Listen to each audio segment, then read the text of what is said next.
मंगो दुआ के शाला इंजदा नसीब होवे।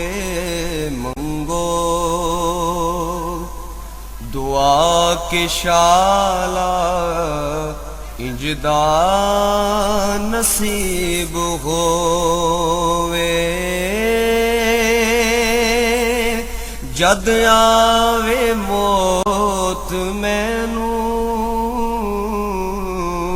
जद आवे मौत मैनू,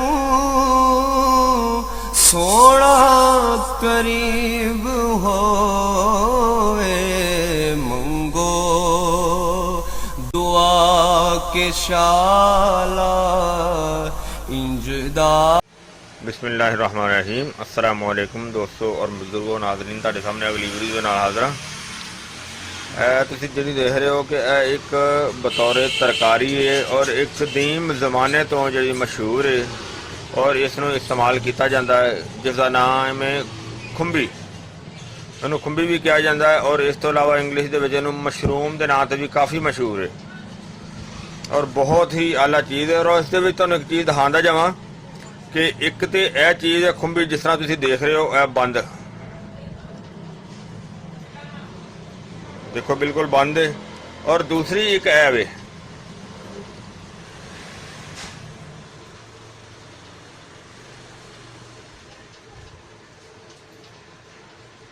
जी पकान के हक में जी ज़्यादातर वो बोली एंड सिर्फ एक ना, मैं अचानक एक जगह से अज बाहर गया सी तो मैनू मिली है, मैनू बड़ी अच्छी लगी है। और मैं चलो जेडे दोस्तों को नहीं पता उन्होंने वास्ते भी एक नायाब चीज़ है। तो इस वजह तो तोड़ के लिया कि यह नहीं इस्तेमाल होंगी, यानी कि इन भी समझ लो कि इनू एक 2 नंबर कहा जाता है या इनके मुजर होर चीज़ है। यह चीज़ जी ना वो ज़्यादा इस्तेमाल की जाती है और इसनों इनके जोड़े फवायद ने वो तुहानूं मैं बाद दसना वा सारे। और हुण इस तरह असी पहले धो के इनू पकाने वास्ते तैयार करने। बिस्मिल्लाहिर्रहमानिर्रहीम। इनू अच्छी तरह धोने, इनू अलहदा करने सारा।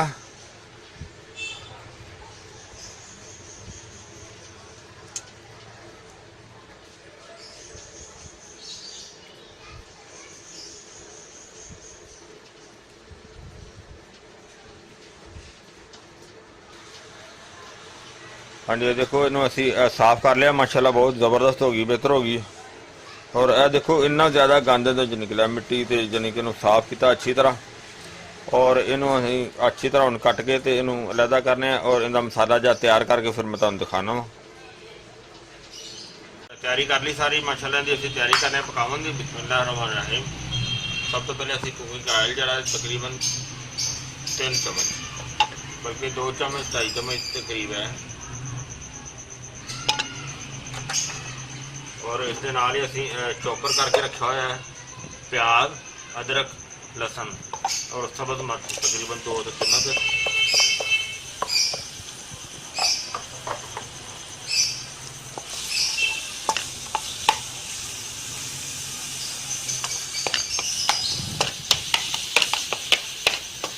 और इस दे नाल ही असी थोड़ा जहा गर्म मसाला छड़ देना, जिसे एक चुटकी कलवंजी और एक चुटकी जीरा, दालचीनी और एक चुटकी अजवैन दी, 2 काले छोटे लौंग,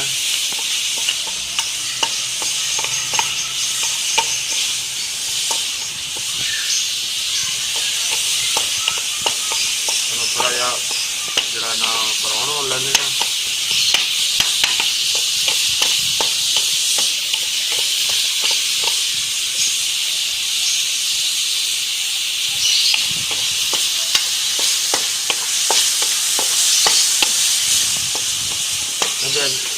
जो शामिल करा थोड़ा जहा चिकन में असी लिया उन्होंने धो के रख दिता है साफ करके।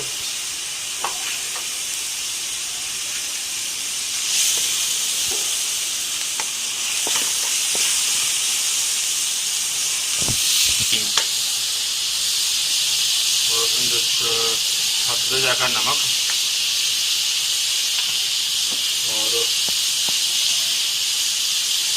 ये जाके हल्दी और थोड़ी जनी सब्ज मिर्च, सुरख मिर्च, सब्ज मिर्च पहले शामिल कर दी।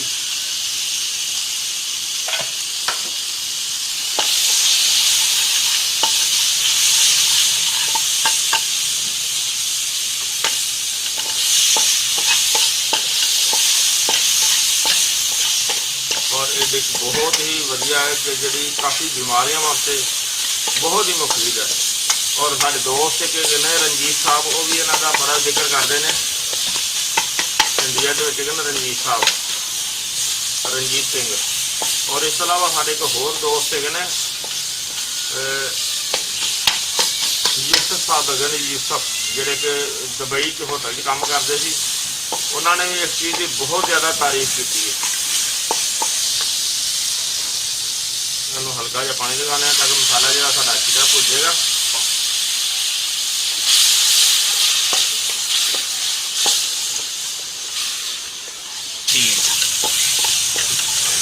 हम जो साढ़े को चिकन है वो अभी शामिल करा।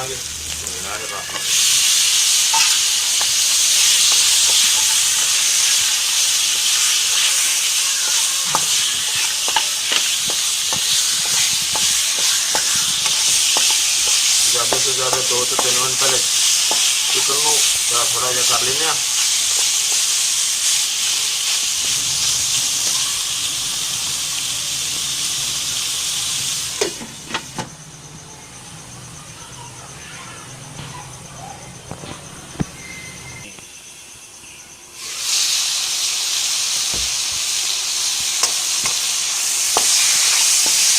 और इसके नाल हम असी बिस्मिल्लाह शामिल कर देंगे जी साड़ी डिश।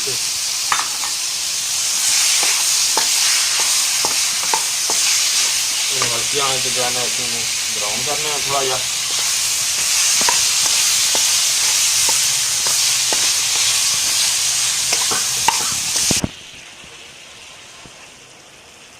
हाँ जी, इन्होंने हल्का जहा पानी लगा दिता और पानी लगा के थोड़ा मिक्स कर देने। बड़ी ही प्यारी, बड़ी ज़बरदस्त डिश, बड़ी खुशबूदार वाली।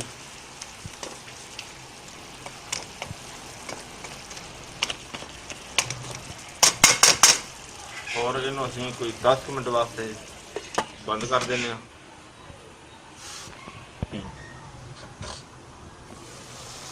माशाल्लाह माशाल्लाह ज़बरदस्त, बहुत ही आला ज़बरदस्त डिश साड़ी तैयार होगी।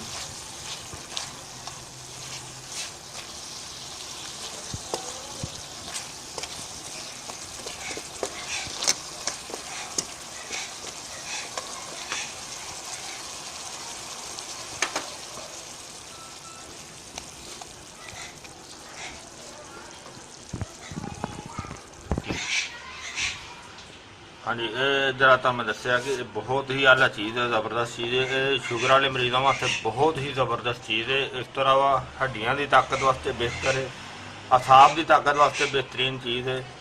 और इनका जरा प्रैक्टिकल के तौर पर एक जिनसी तलक वास्ते बेहतरीन चीज़ हैगी है। और जिस तरह मैं दसिया कि मेरे दोस्त है एक मोहम्मद यूसुफ, वो दुबई तो होंगे सी। उन्होंने इस चीज़ की बहुत ज़्यादा तारीफ की कि बहुत ज़बरदस्त चीज़ है। कोई दोस्त साढ़े गए ने रंजीत साहब, उन्होंने भी इस चीज़ का बार बार जिक्र किया है कि वो भी बहुत ही कहते हैं कि अच्छी चीज़ है। मैं खैर पहली दफ़ा बनाई है, वाकई इनकी जी ना कि बहुत ही आला चीज़ है। इनकी खुशबू भी बहुत बेहतर है तो बहुत ज़बरदस्त चीज़ है। मैं उम्मीद करना कि मेरे दोस्तों को चीज़ जी पसंद आई होगी। तुम लाइक करो, शेयर करो और सब्सक्राइब करना बिल्कुल ना भूलना। इंशाल्लाह अगली वीडियो में फिर मिलेंगे। इजाज़त, अल्लाह हाफिज़, अस्सलाम वालेकुम वरहमतुल्लाहि वबरकातुहू। गए बतेरे सरकार नु कमांगे, गम हो गए बतेरे सरकार नु कमांगे।